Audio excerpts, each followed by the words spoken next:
Mm. It is a complete Band-Aid solution. And acne, in a sense, I like to look at it as a gift. Your body is telling you something's out of balance. For other people, they'll never know that something is out of balance. They'll ignore those symptoms that are maybe fatigue or joint pain, and they won't think much of it. Your skin is very much telling you something is out of balance, and it's your check engine light is on. Welcome to the Radical Health Rebel podcast.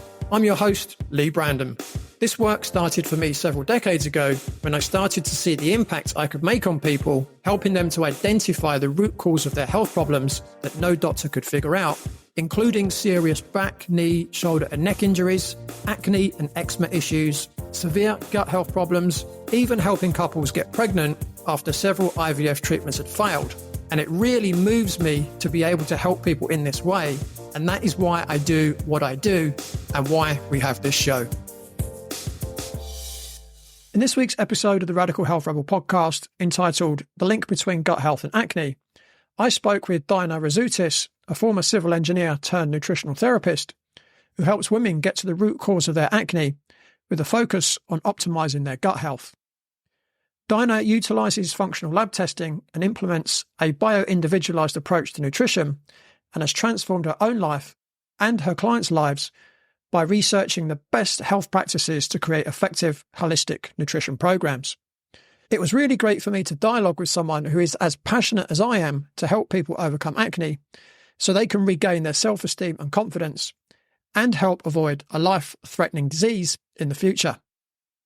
If you have acne or know someone that does, this is an episode not to be missed. Daina Rasutis, welcome to the Radical Health Rebel podcast. Thanks for coming on the show. Hi, Lee. Thanks for having me. Yeah, it's really great to have you here. So, Daina, to kick things off, could you share with the audience perhaps your history, including how and why you went from being an engineer to a nutritional therapist, and why your particular interest in gut health and acne? So, as for many practitioners who get in the field, it was sort of a roundabout journey, and my own health journey brought me to it. So I was a civil engineer. I was in grad school, pretty healthy overall. Taking care of my health was important to me. I was exercising. I thought I was eating right. I was sleeping well, all the things. But my health was never great. I had super low energy. I was a person that every single boyfriend of mine made fun of me because I couldn't get through a movie. Like 20 minutes into a movie, I was out. No energy. I always had skin conditions, lots of hormonal imbalances, all these symptoms that I thought, why am I still getting this when I'm in my early 20s and living the lifestyle that should be optimal health related? As I was in grad school, I was studying agriculture and I got really interested in food. And I thought, wow, how great would it be to combine my love for food and growing things and engineering? So I thought I'd go into the restaurant industry and become a sustainability expert. So I started that path, worked in the restaurant industry, got even more interested in food and how food starts affecting us, and then started realizing, well, maybe I can play around with my diet to see if it helps with any of my symptoms. So just sort of self-experimentation. I decided to go plant-based at the time. I thought that would be the right thing for my body. And my skin that was quite severe with adult acne started getting better. So I thought, oh my gosh, so there is a connection between what we eat and skin conditions. My skin didn't really improve though. And then it started getting worse again. So then I got very confused, thought about becoming a dietitian, then realized that what dietetics teaches wasn't really in line with what I believed. I believe in a much more holistic approach to health. So I found nutrition therapy. And when I found out more about it, what it entails, it basically made me cry and realize that this is exactly what I want to do. So I started studying nutrition therapy.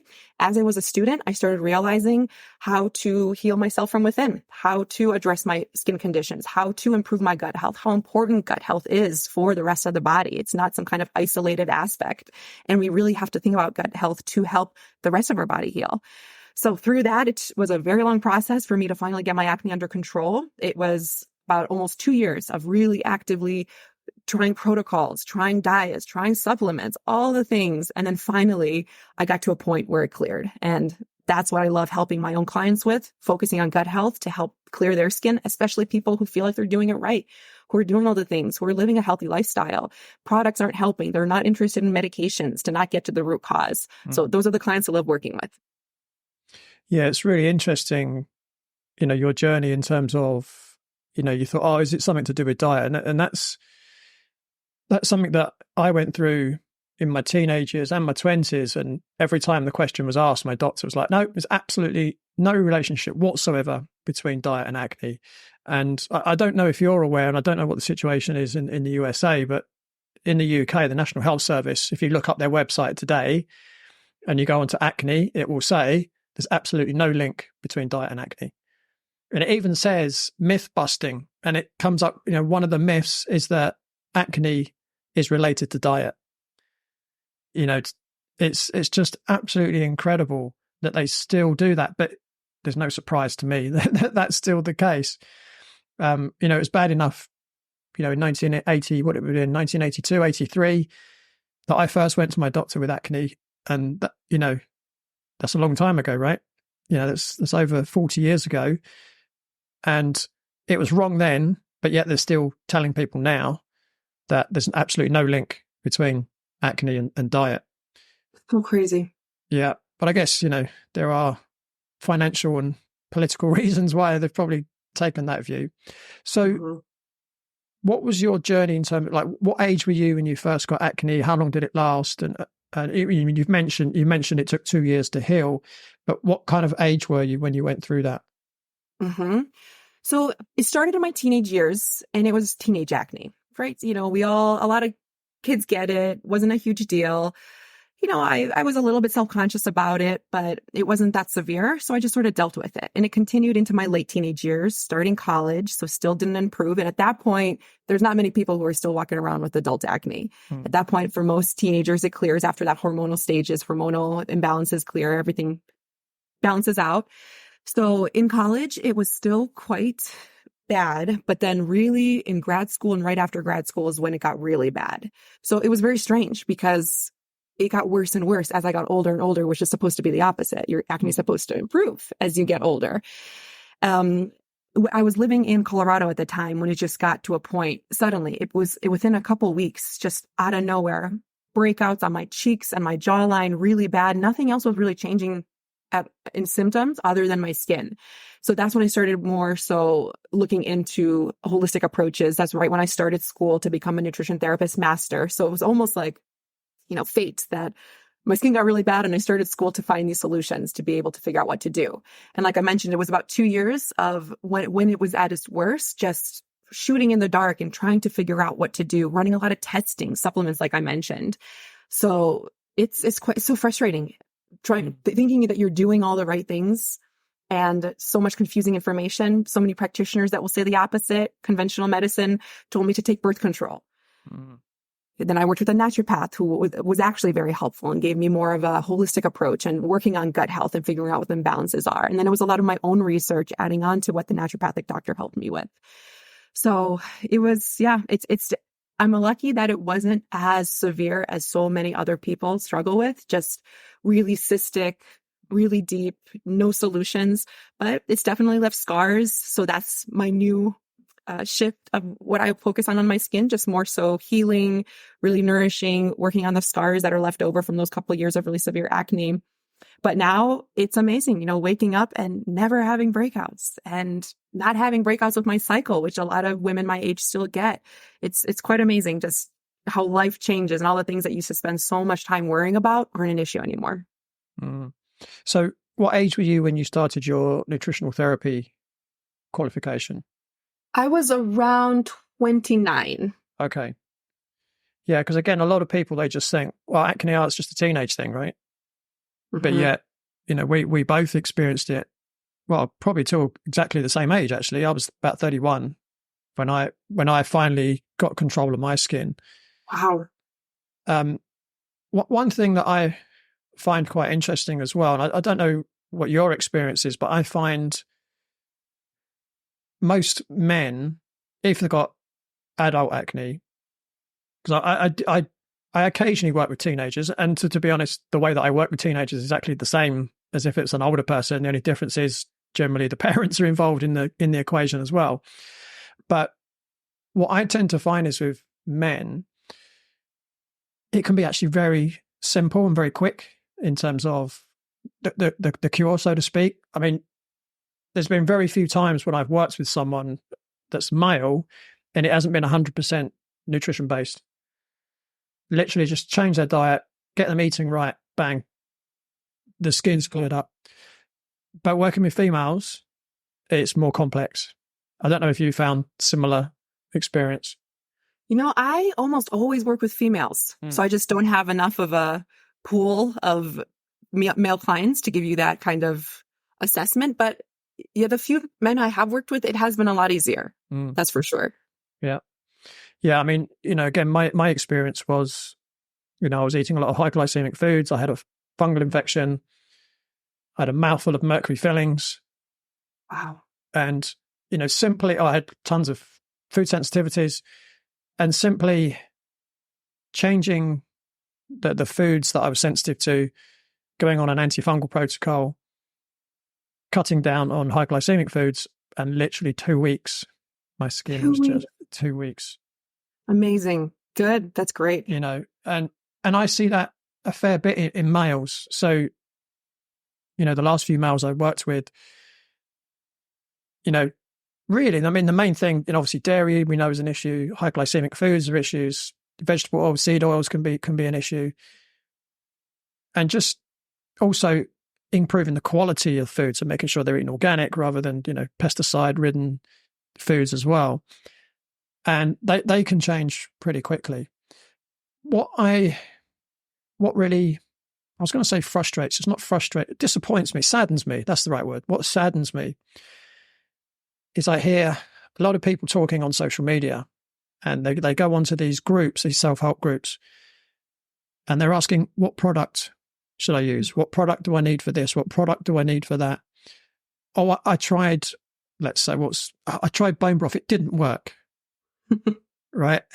And I find it just really saddens me, because if you tried bone broth and it didn't cure your acne, it's like, well, no, but it could have been one small, tiny part of the cure of your acne. Right. And the sad thing is, on these groups, first of all, to answer someone properly, it would take a long time, right? If I was going to sit there and type an answer, it could be a day's work for me. And you can't advertise because it's other people's groups. You can't say, oh, actually, contact me and I'll be able to help you. And so I'm just constantly watching these people suffer when, we know that there is an answer. So something that we've already spoken a little bit about already, but what are your views or experience of people using topical creams and lotions, antibiotics, and birth control pills to treat acne? It is a complete Band-Aid solution. And acne, in a sense, I like to look at it as a gift. Your body is telling you something's out of balance. For other people, they'll never know that something is out of balance. They'll ignore those symptoms that are maybe fatigue or joint pain, and they won't think much of it. Your skin is very much telling you something is out of balance, and it's your check engine light is on. So topicals, pharmaceuticals, birth control pills, anything like that, they're just going to mask the problem, and you're never going to actually figure out what is your body trying to tell you. And because I find that gut health is almost always at the root cause of acne in some sense, you're going to never address what's actually happening in the gut, whether it's some kind of microbial imbalance, something like a candida yeast overgrowth, parasites, anything that it might be that your body's trying to tell you to pay attention to. So they're very much short-term solutions. I mean, you could use them for the rest of your life, but your acne is telling you that there's some kind of problem, and that could develop into more serious chronic diseases if you don't address it when your skin is telling you to.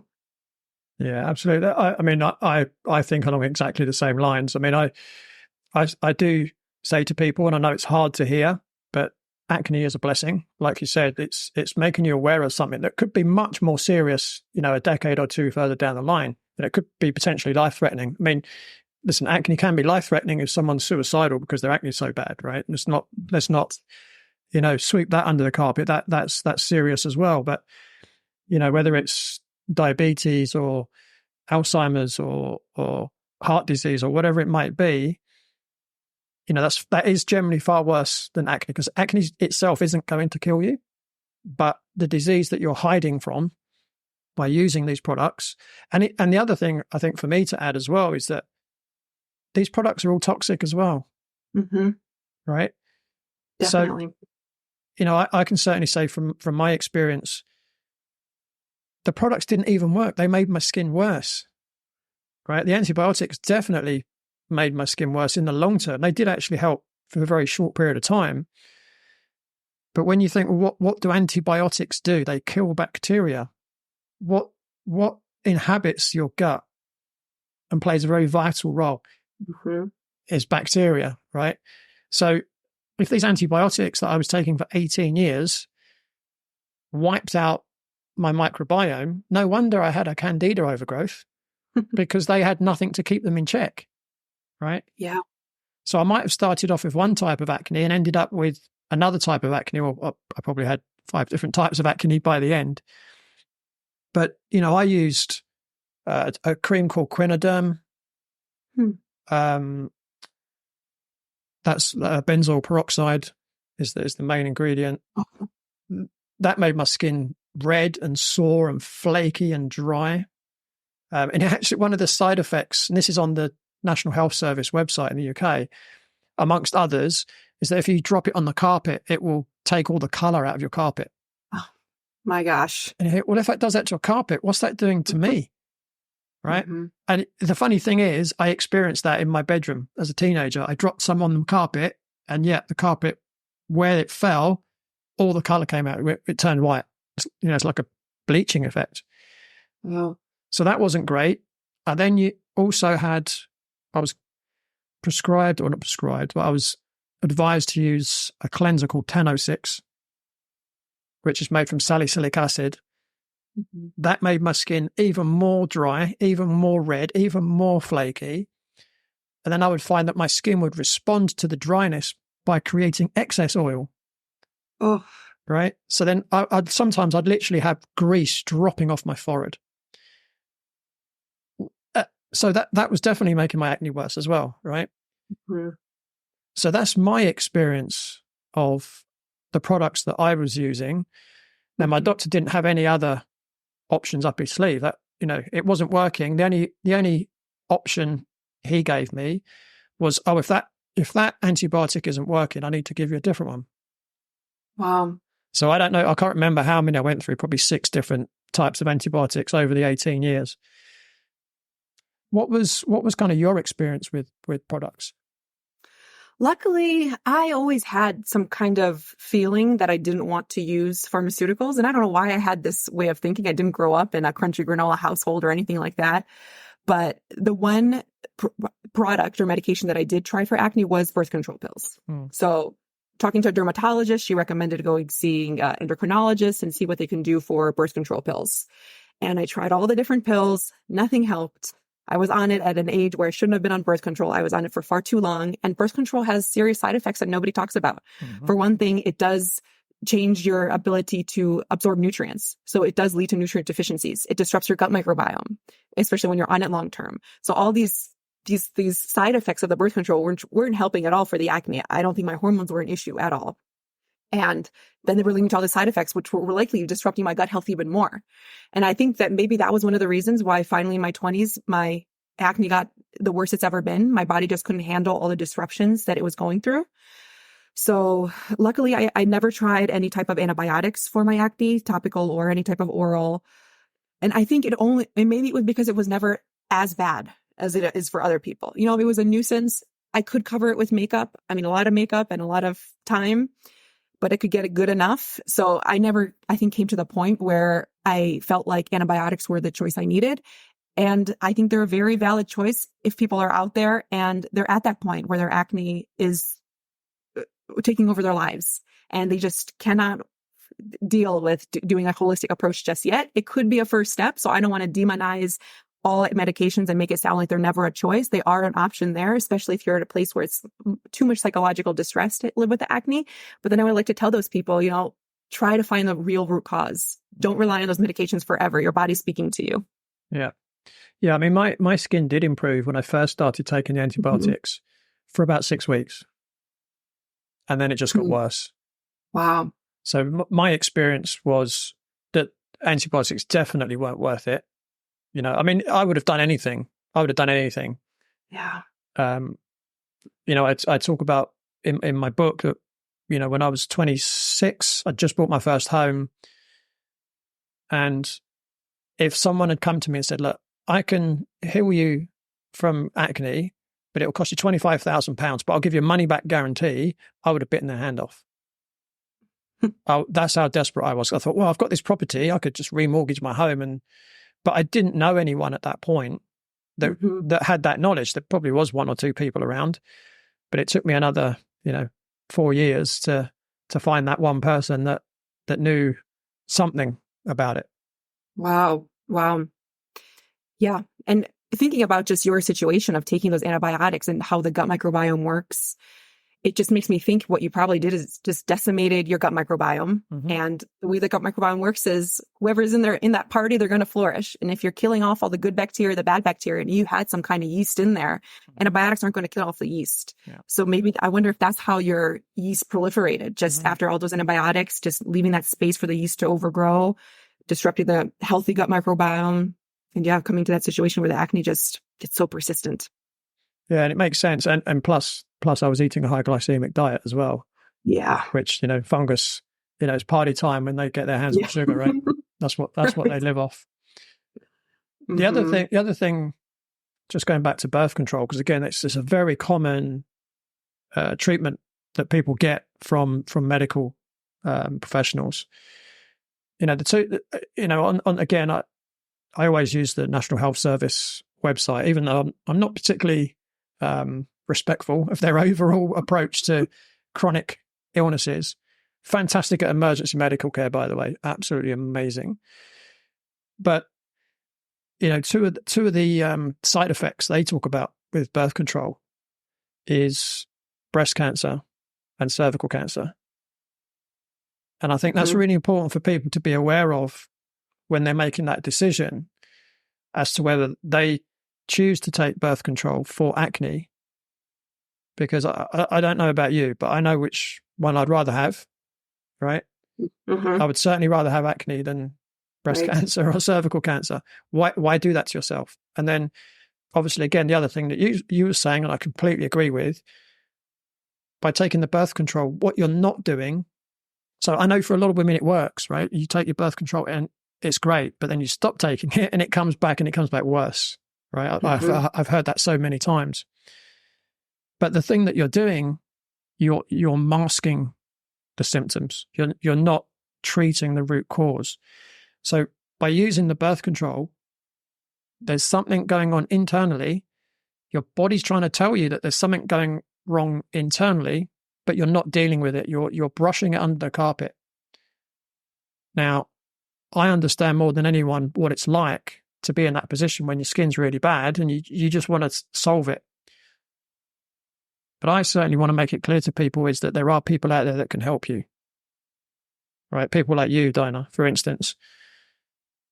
And, it's almost like a life's mission of me to get this message out there because there's just so many people that just don't know where to turn and they don't know who to trust as well. That's another issue. And I completely understand that because, again, I hear people and they'll say things like, oh, I went to see a naturopath and they just made me buy, hundreds of dollars of supplements and they didn't work.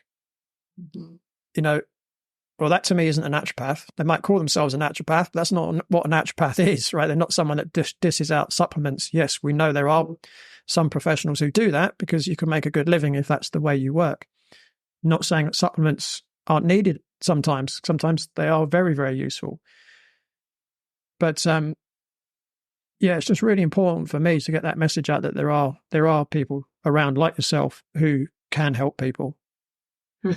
Definitely. What would you say are the biggest mistakes you see people making when trying to overcome their acne? Sharon, a 52-year-old business consultant, came to see me because she was waking up every night and not able to get back to sleep, leaving her exhausted during the day, which was very concerning for Sharon. She occasionally had a dull ache in her stomach, and she also suffered from acne. But Sharon was most desperate to get to the bottom of her sleep issue. Following a series of tests, it was found that Sharon had a gut infection, which was the likely cause of her waking at night and causing the stomach ache, and she also had a leaky gut and food sensitivities, which may have played a role in her acne. Sharon went on a low FODMAP diet and supplementation plan to rebalance her gut microbiome and help repair her gut lining and to support her immune system.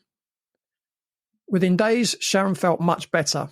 Within weeks, Sharon was sleeping through the night, her stomach ache vanished, her skin was clear, her energy levels increased, and her weight, particularly around her middle, in her own words, simply dropped off.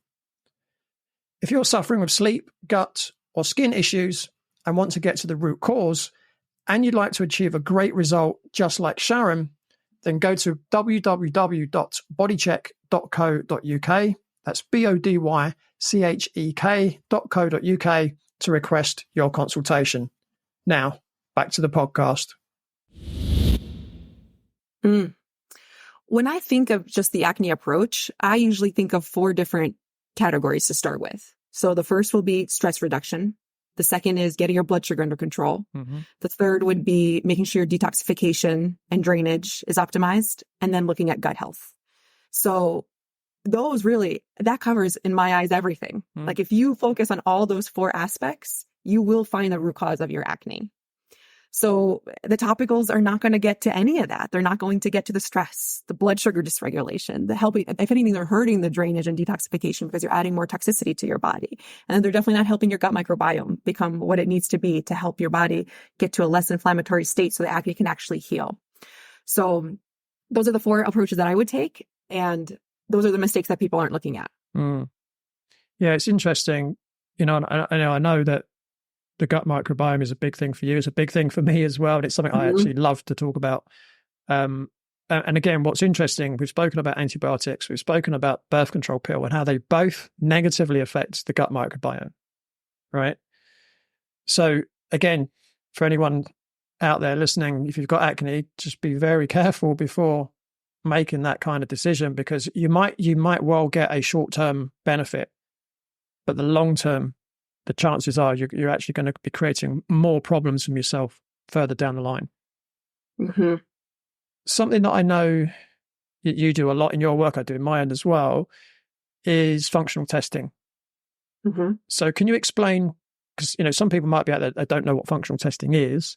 Can you explain what functional testing is and how it's been helpful for you to help your clients overcome acne? It completely changed my practice once I started including functional testing. It just let me work with those clients who were really difficult cases. So for some clients, kind of like what you mentioned about changing the diet, that's enough. And that's amazing. If you're in that situation where you need to get your insulin lower, so you need to work on blood sugar regulation, you need to clean up the dairy or whatever else it might be, that's great. But I work with a lot of clients who are doing all the things. They've tried the elimination diets. They've tried all the lifestyle changes, or so they think, and they're still not getting better. So that's where I find functional testing is so helpful. So we're not shooting in the dark anymore. We're actually testing. We're not guessing. Let's figure out, rather than doing elimination diets, which you have to be really strict. So the way elimination diets works is you typically cut out all these food groups that are very likely to cause inflammation. For example, it might be dairy, gluten. For some people, it might be grains. It could be nuts and seeds. It could be nightshades, all these different foods. So first of all, your diet becomes very restrictive, which is very difficult for a lot of people, especially if you have any type of eating disorder history. It takes a long time. So you have to be really good about eliminating for anywhere from 4 weeks to 3 months, depending on what you're trying to do, and then slowly reintroducing foods. That requires so much commitment, so much organization. You have to be so in tune with your body when you reintroduce something like, let's say, dairy. Are you able to sense that you're tired? Are you able to sense that you have more joint pain? People are so out of tune with their body, so it becomes really difficult.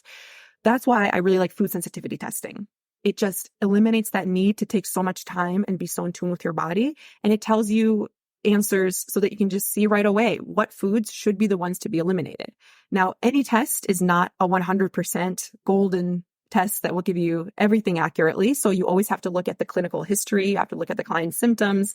And then also taking the test as a different tool in your toolkit to see how does that all play in to make sure that we can give them the best diet to follow. So I love food sensitivity testing for that aspect. So just to ask a question on that, do you do blood testing?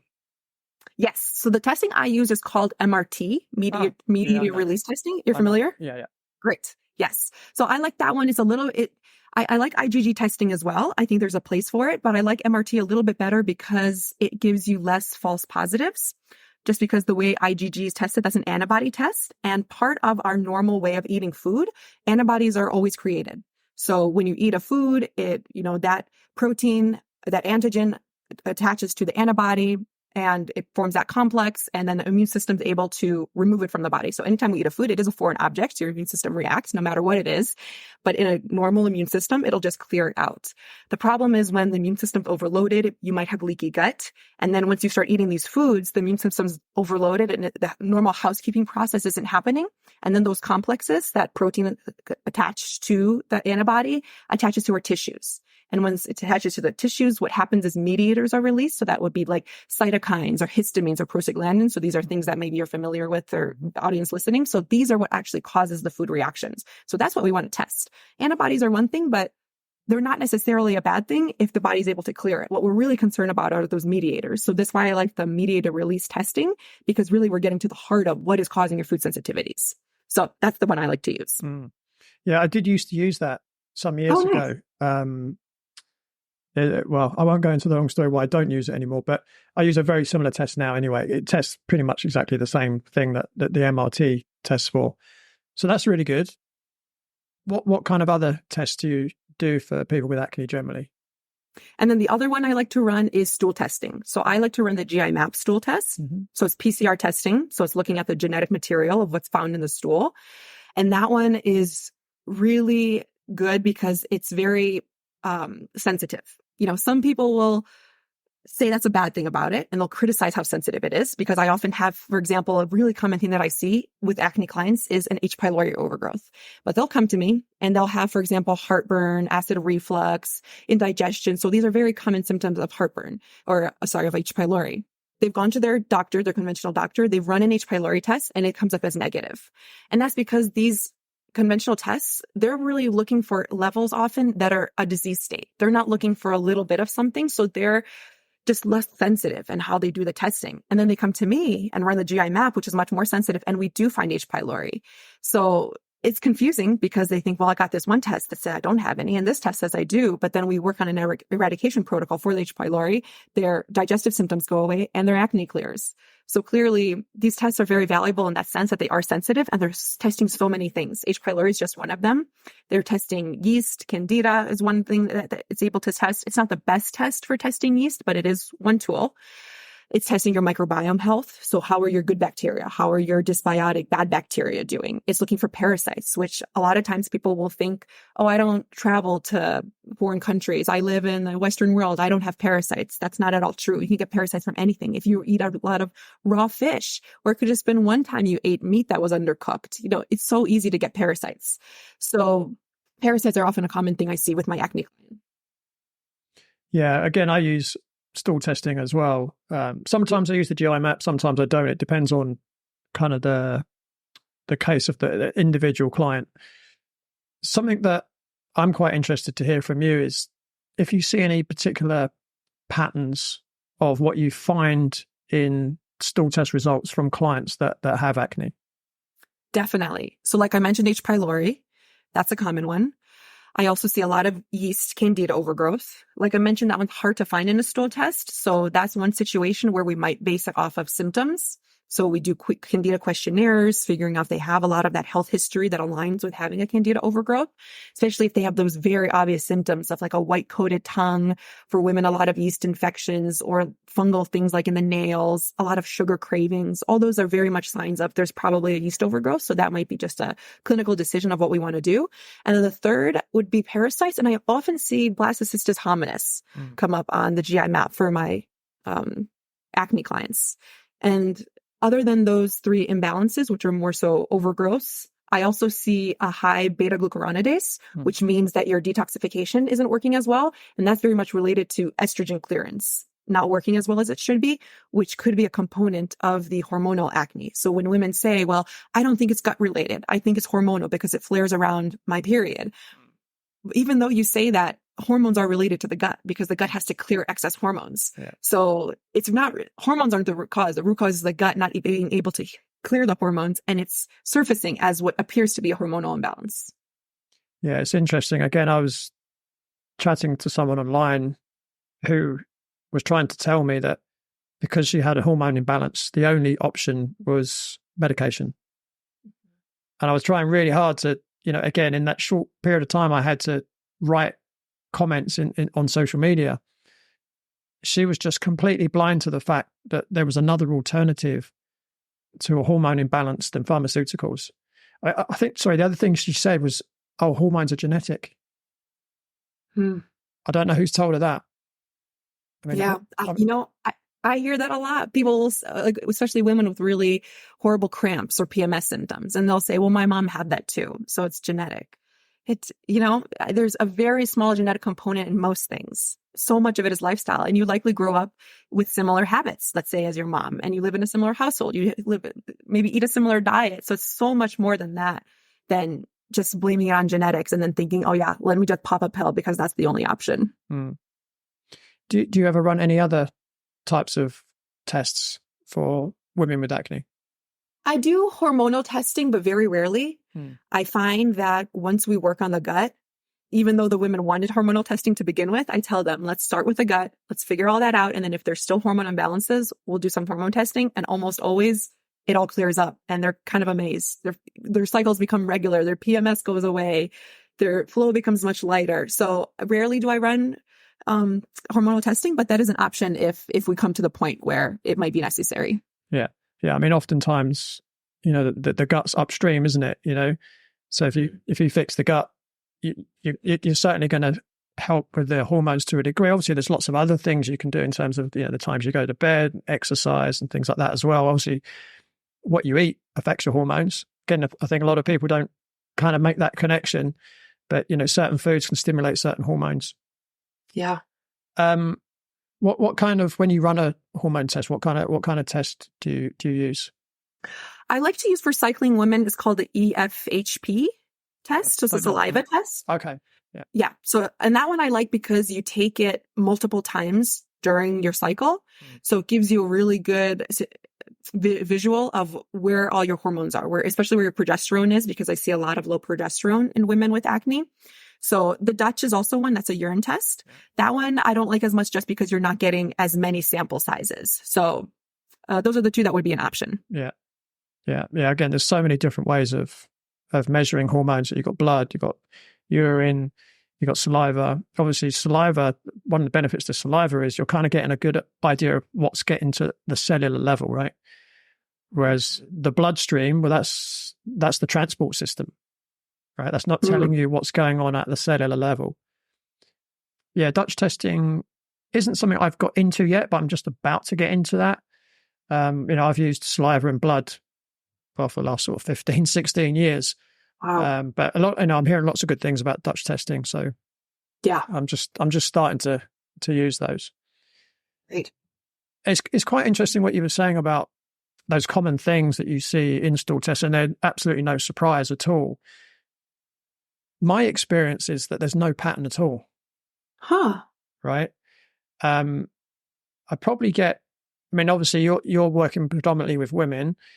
I probably work 60% women, 40% men. I'd probably say is about right, because again, the other thing is that in as adults, as you get older, there's a higher proportion of women have acne compared to men. Whereas in teenage years, there's a much higher proportion of males than females have acne. It kind of, as you get older, it kind of crosses over.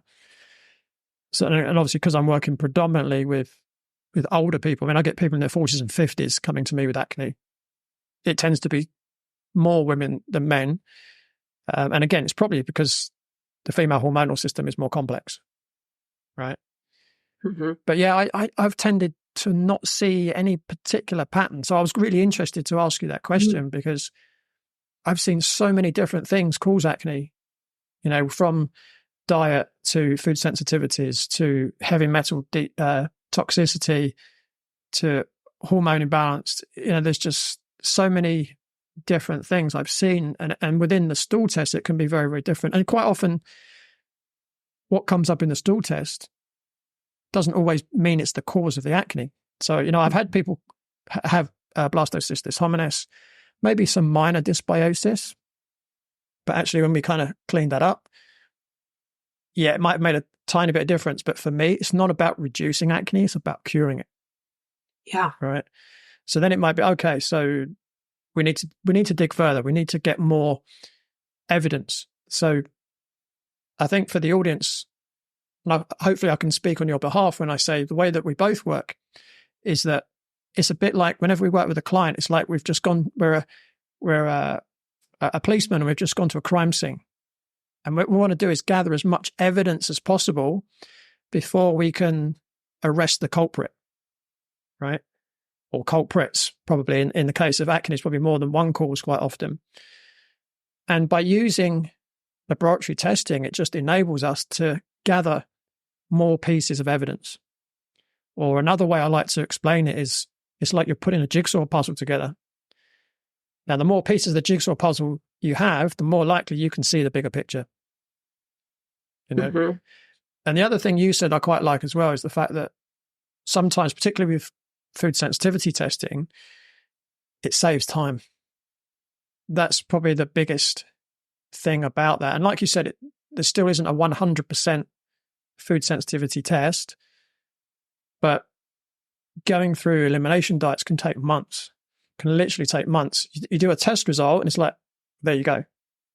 Yeah. Right. And you can just crack on. But I always give my clients the option. And I say, look, you can do this or you can do this. One will cost you more financially, but will save you weeks, possibly months in time. The other one doesn't cost you anything, but it's going to take you weeks or months to do it. What would you prefer? And everyone's different, and it's okay with the answer, right? Mm-hmm. Everyone's got their own journey to go on, and I've certainly got no attachment to whichever way they want to go. But I think most people with acne want to get rid of it as quicker, sooner rather than later. Definitely, right.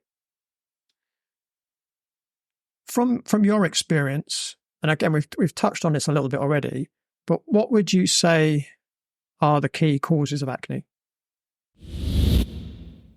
Leah was a 27-year-old who worked in insurance. Leah had never made much of an effort to eat healthily, and she loved chocolate.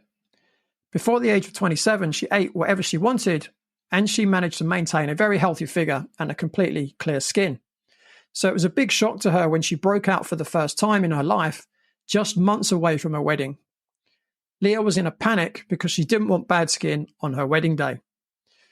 After testing, it was found that Leah had a minor dysbiosis and a parasite infection that may or may not have been causing health issues, as sometimes parasites can be present without causing problems. I advised Leah on her nutrition and lifestyle and helped improve her gut microbiome. A few months in, there was some but not much improvement in Leah's skin, and she was in a state of panic. At that point, I tested for heavy metals, and it turned out that Leah had very high levels of mercury in her blood. When explaining the potential causes, I mentioned that fish, especially tuna, has mercury in it, and it turns out that Leah had eaten tuna for lunch every day for years. I advised Leah to use liposomal glutathione to help remove the mercury from her blood, and in a matter of weeks, Leah's skin was back to normal.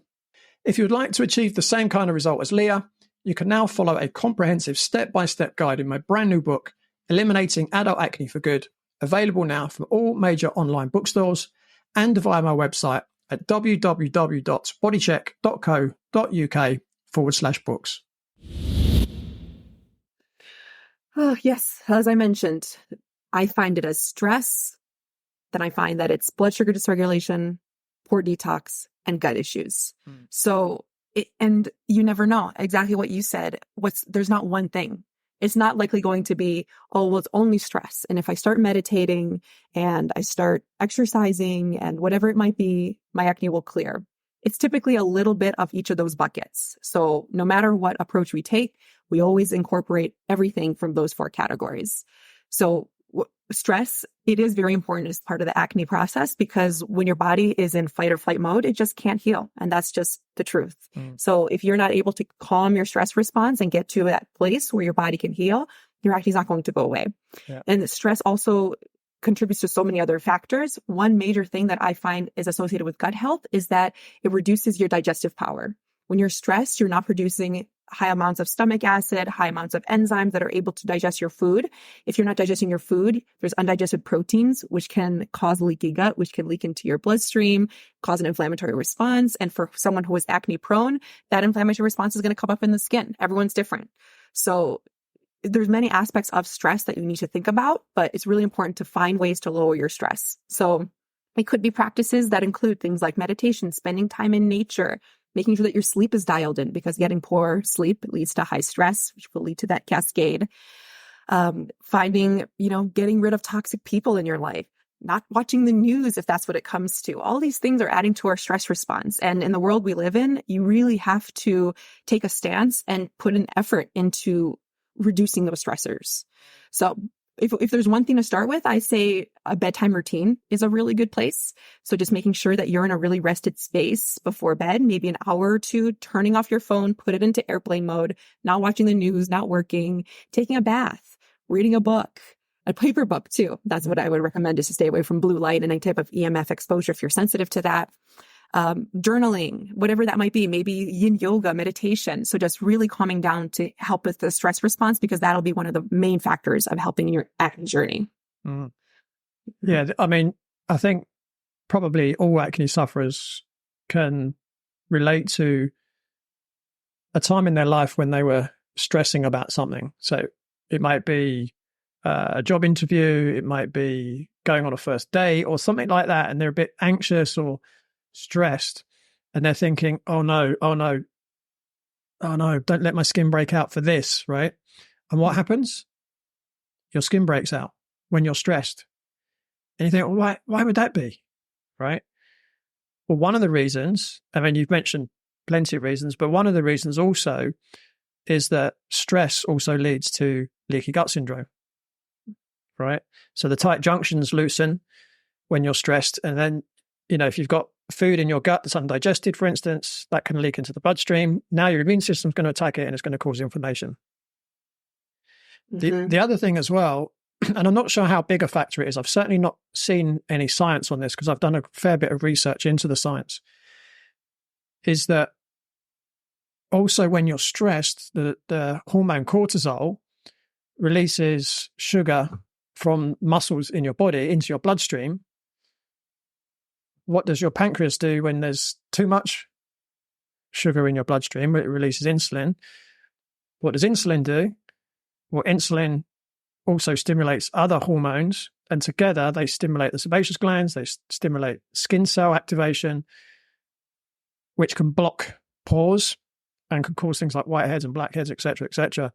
So I do find that most people tend to overlook stress as one of the factors with acne. I don't see too many other people talking about it, to be honest. So you're one of the first people I actually heard mention stress as one of the key factors, which is quite surprising. That is. Yeah, it's such an important thing to take care of for the acne process. I mean, I'm working with a guy at the moment. He actually has psoriasis, and he said to me, "Oh, I got on an aeroplane and went on holiday, and my skin was perfect, and I got back on the plane, and my skin broke out." It's like, well, that tells you something about your lifestyle when you're in England, right? Someone that works all the hours under the sun, right? Always stressing about work. But yet you go on holiday. What do you do when you go on holiday generally? You relax. Mm-hmm. You don't have all the stresses of everyday life. And, some people will get psoriasis, some people get eczema, some people get acne. But that's certainly something I see in a lot of symptoms. I've had people come to me and they say, "Oh, I've got really bad back pain or knee pain or whatever it might be." And they go on holiday and they're surfing every day, even though they can barely walk in England. They can eat bread and not get bloated. Then they come back to the UK, well, even before they've landed on the aeroplane, all their symptoms have come back. Yeah. Which to me just shows you the importance of not allowing yourself to become too stressed. And again, all the things that you mentioned, getting to bed early, having a bedtime routine, meditation, yoga, Tai Chi, whatever it might be, but also setting really clear values on, what you're allowing yourself to put yourself through on a daily basis. I know most people have got quite stressful jobs. And when you sit back and think about that, say, why would you be stressed about your job? Right? Because we spend most of our lives working. And I think for a lot of people, it's because they're not in the right job. Mm-hmm. So maybe taking a a step back and asking yourself, if you're stressed, well, why are you stressed? And what can you do about it? And one of the things for me that I think is really important, and it's on a similar subject, but it's slightly different, and that's mindset. So as I've already alluded to, I find it really frustrating when people with acne say, oh, what product should I use? Or how long is it going to take before this birth control is going to work? Or spironolactone or whatever it is, right? That's the first switch in mindset that people have to change. It's not what treatment am I going to use, but how am I going to cure my acne? Two completely different things, right? How am I going to find the root cause? So that's the first main mindset shift. But then other things that I think are important are setting goals, right? Getting really clear on what your goals are. Once you've set your goals, you can set some core values. So again, I kind of alluded to that just now, things like setting boundaries. What are your working hours going to be? How often are you going to exercise each week? What kind of diet are you going to eat? How are you going to eat it? Right? So you're setting these core values. So that core values are like rules that you live your life by to achieve your goals, right? And another thing for me is affirmations, because our mind is so powerful. If you keep telling yourself something, your brain doesn't know whether it's true or not. So I often get clients to come up with affirmation statements, which are positive statements of how they want their skin to look, not how it is now, but how they want it to look. But they say it in the present tense. So it's already like it now. And one of the rules is that they can't use a negative word. So they can't say, well, I don't want acne. So you can't say don't. You can't say acne either, actually, by the way, because that's another negative word. So someone could say something like, I have beautifully clear, glowing skin. That could be an affirmation statement. And I say, just say that as many times a day as you possibly can, because you're creating a vibration, and everything in the universe is a vibration. I love that. And the more you say it, the more you're going to attract whatever it is you need to create that in your life. So yeah, it's kind of on the same space to a degree as stress, but I do actually see those slightly differently. Yeah, I think that's a really good point to make, to sort of separate those, because stress reduction is one thing, but the mindset work definitely is a very important piece. And I love that you use affirmations. I find that for some people, it's so helpful, and it just gives them so much confidence and calm to work on those types of mindset tasks. Yeah. Now, we've touched on some things already. And again, this is something that I know a lot of people want to hear. What would you say are the typical foods that tend to cause acne? Well, number one is dairy. So if there's one food that you haven't cut out yet, and I know dairy's hard to cut out because it's delicious, but really trying to cut that out and see if it helps with the skin. There's tons of research showing that dairy does cause acne. So I don't know what the UK's health website is talking about. There's definitely evidence to show that dairy does cause acne, just because of the IGF-1 aspect of it, the higher androgens. Also, another thing is the hormonal aspect of dairy. So, dairy does come from cows who do have hormones. It could be natural hormones, but then there's a whole other topic of synthetic hormones. So just definitely stay away from those, but even natural hormones. And they could be affecting your body if you're sensitive to that. So dairy would be the first food, I would say. Yeah, I just want to add something there with dairy. What is dairy for? It's for rapid growth, right? So what does it do with an adult? Well, one of the things you mentioned, IGF-1. Well, IGF-1, insulin and testosterone all stimulate the sebaceous gland, right? So you're creating excess sebum by having dairy. And that's just one mechanism of dairy. But, there's only two periods of life where we have rapid growth. One is when we're a baby, and the other one is when we're a teenager. But as an evolving species, we would only have had dairy as a baby. We would never have had it as an adult. Now, I'm not saying dairy per se is unhealthy. I'm not saying that. But in terms of someone that has acne, you're kind of, putting fuel on the fire if you've got acne and you're having dairy products. I would say that some people can get away with butter, but certainly things like milk, yogurt, cream, things like that, strong. I'd strongly advise people don't have those at all. Yeah, completely agree. And going back to my story of when I went vegan to help my acne, I'm pretty sure it was because of cutting out the dairy that my skin improved for a little bit, because I had never cut out dairy before, and I went full force, cutting out dairy and lots of other things. But I think that is what shifted my skin just slightly, and then it got bad again. But I think in the beginning, the dairy was what helped. Okay, so dairy is your number one. What else causes acne from dietary sources? Gluten. And just because of how disruptive it is to the gut. So I find that so many people, especially when I do testing or we just do elimination of gluten, they feel so much better. And they might have digestive issues, they might not. So just because you don't get bloated or gassy when you eat gluten doesn't mean that you can tolerate it. So keeping that in mind, no matter what, it is releasing a protein called zonulin that leads in the end to leaky gut. So that happens to everyone, whether you're sensitive or not. So if you are someone who really likes to eat gluten, and you are, for some reason, that you can tolerate it, I would say sticking to organic sourdough. So if you are going to consume gluten, that is the way to go. But for anybody struggling with acne, almost definitely you have some kind of gut imbalance, unless it's coming from something topical or something like that, but almost definitely it's coming from the inside. And in that case, if it's gut related, you very likely have leaky gut. So you definitely want to avoid gluten.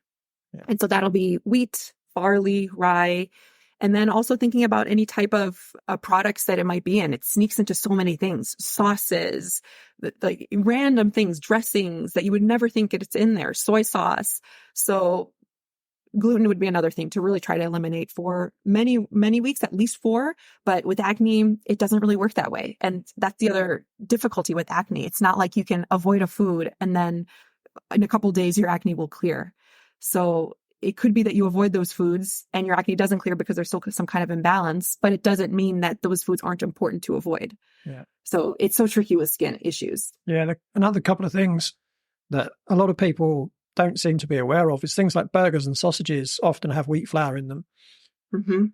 I can remember being on a course in Norway about 11 years ago, and I remember we sat down for lunch the first day and they said, does anyone got any food intolerances or allergies or whatever? I was the only person that put my hand up, right? And I said, look, I'm fine, just nothing with gluten. Like, I can pretty much have anything else. And then next thing I know, another 5 people put their hand up. Oh, yeah, we don't want gluten either. And for some reason, they weren't willing to put their hand up until I did. So they served the lunch.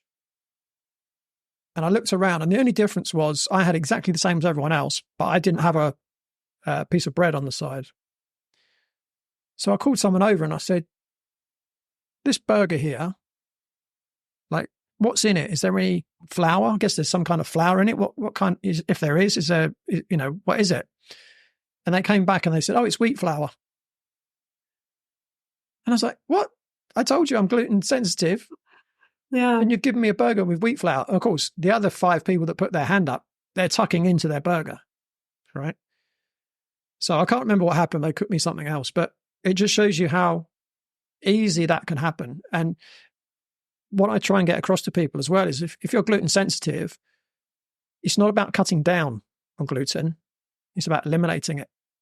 I say to people, you can't be a little bit gluten intolerant, like you can't be a little bit pregnant. You either are or you aren't. Okay. It's not one of them foods. I recently had Sally Norton on the show talking about oxalates. Great episode. Something like oxalates, yes, you reduce oxalates, right? It's pretty difficult unless you're completely carnivore to eat a diet that's got no oxalates. But the idea with that is you eat low oxalate. But when it comes to gluten, you can't eat low gluten. It has to be no gluten. So you do have to really check labels. You do have to ask waiters, butchers, chefs, whoever, to make sure that you don't have the food that are going to exacerbate your acne. Otherwise, it's one of those things, you can't have cheat days, right? That's my view. You either do it properly or you don't do it at all, because otherwise, you could invest in some, working with a professional. If you're not going to follow it 100%, it's probably not going to work. And that's where, again, mindset has got to be right from the beginning. And another thing that I teach people to do is to plan ahead of time and write down every potential obstacle that could get in the way of you following the program. Because I've heard all the excuses, right? I've been doing this a long time. And, if I'm working with a client, I'm going through their food diary, and they got, this meal was really good. This meal was really good. This was really good. Oh, that was terrible. What happened there? Oh, well, I had no control over that meal. I was like, what does that mean? Well, I was at work. We had a lunchtime meeting and there was only sandwiches. It's like, well, no, that's not that you didn't have any control. It was that you didn't plan for it.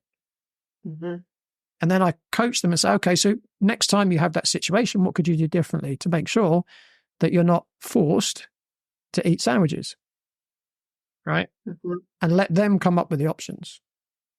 And if they don't come up with the options, I'll give them some choices. Because if you don't plan ahead, if you're not aware of the obstacles that can come up, it's so easy to fall off the wagon. Yeah. I love that quote that they say, if you fail to plan, you plan to fail. Yeah. Again, it's a really cheesy saying, but it's a really important. So I use it a lot. I use that one a lot. I love it. I think it's so simple, and it kind of just gets you out. Really. Definitely. Yeah. The excuses will always be there. So we've got dairy, we've got gluten. What else would you add to that? So sugar, definitely. And that may have been something I should have just started it right away. But sugar, just part of the blood sugar dysregulation aspect, one of those core 4 pieces of addressing the acne puzzle. So making sure your blood sugar regulation is in line, because if you are consuming a lot of sugar, that means your glucose is going to spike in your bloodstream, meaning your insulin is going to be high. And insulin is what cascades into that high androgen picture, which is going to cascade into the high sebum production, leading to acne. So that's how it associates with the acne picture in one way. But overall, sugar is not good for your gut health either. So especially if you're struggling with some kind of overgrowth, it's going to feed the dysbiotic bacteria, disrupting the gut microbiome even more. So sugar is not good for your gut health at all. So that's going to be leading to the acne picture. And then all the chronic diseases that are associated with high sugar consumption. So, sugar is not a health food in any shape or form, and minimizing it as much as possible is very important. And you're talking about processed sugar, right? Yes. And being cautious with natural sugars as well. So whether that's honey or maple syrup. So just because they're natural doesn't mean you could drink, cups of it every single day. So being cautious with it, but certainly processed sugar is the most important thing to avoid. And, sugar from fruits, it comes with the fiber, it comes with the antioxidants and vitamins. So that's another different type of sugar to talk with. So you don't want to loop them all into one. But if someone is blood sugar sensitive and is working on getting their blood sugar dysregulation under control, also watching high glycemic fruits is something to look for, not having tropical fruits in high amounts, things like pineapple or mango or things like grapes, and focusing more on those low glycemic fruits like berries or stone fruits like peaches or nectarines. So, there's a spectrum for everyone and everything. Yeah, I certainly find some people can handle high glycemic fruits. Some people can't. We're all different. We're all biochemically individual. And that's why there's no one diet that's going to work for everybody. Yeah. Awesome. So we got dairy, we got gluten, we got sugar. Anything else to add to that? I'd say seed oils. So these are highly processed, refined oils. They call them vegetable oils. At least they do in America. They're not vegetable oils. They're seed oils. And the main problem with those is that the omega-6 and 3 balance is extremely off. So as humans in the past, we used to eat a very high omega-3 diet and a very low omega-6. But now with modern day processed foods and so many of these seed oils sneaking in, our omega-6 has skyrocketed and we're eating much less omega-3 comparatively. And that is inflammatory to the body. So really watching the processed foods. I have a client in the UK and she just sent me a protein shake. And the third ingredient on a protein shake was rapeseed oil or canola oil. and nothing's organic, and she's dealing with skin issues. So, it sneaks in and you think, oh, this healthy protein shake made with pea protein. And it says all this junk in it. And it had sucralose in it too, which is a processed sugar, which is terrible for your gut health. Oh, that actually gives me really bad stomachache. Like if I've occasionally taken it without realizing it, I'll go and check a label. Oh, sucralose. Mm-hmm. And canola oil does the same to my gut, actually. Mm-hmm. Yeah. Because a few times when I've been in the States and I've gone to like a Whole Foods and I've picked up a salad to eat, this was like, a long time ago before I knew what canola oil even was. Mm-hmm. And, awful. Like I respond really badly to canola oil. Yeah. Yeah. So right. Canola oil, or also called rapeseed oil. Other ones are going to be soybean oil. That's one to avoid. Safflower, rice bran, what are some other ones? Grapeseed oil for some people is inflammatory, you want to avoid. Sunflower oil also is one to potentially avoid. So really, when we talk about oils and fats with my clients, we stick to olive oil, coconut oil if they can tolerate it, butter if they can tolerate it, avocado oil, and then tallows and animal fats. Those are the ones I like clients to stick to. Yeah. Yeah, it's interesting you talk about protein powders in the UK. I actually shot a video this morning. I haven't put it up on my social media yet, but people have been asking me for recipes for protein shakes. So I literally recorded one this morning. So people listening to this, if you want to know about a good protein shake in the UK, it's only available in the UK. By the time this comes out, it probably still won't be up on my Instagram account just yet, but you might want to watch out for that. Great. I'll send that to that client. Yeah. Awesome.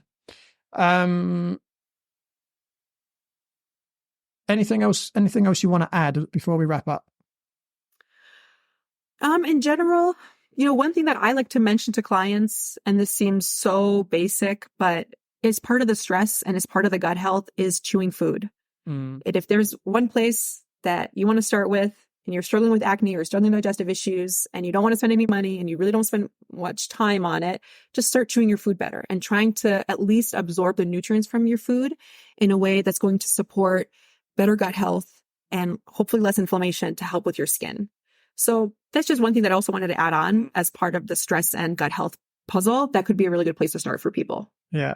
Yeah. I mean, definitely trying to maximize the nutrients you're getting from your diet requires, I would tend to say you chew your food until it's liquidized.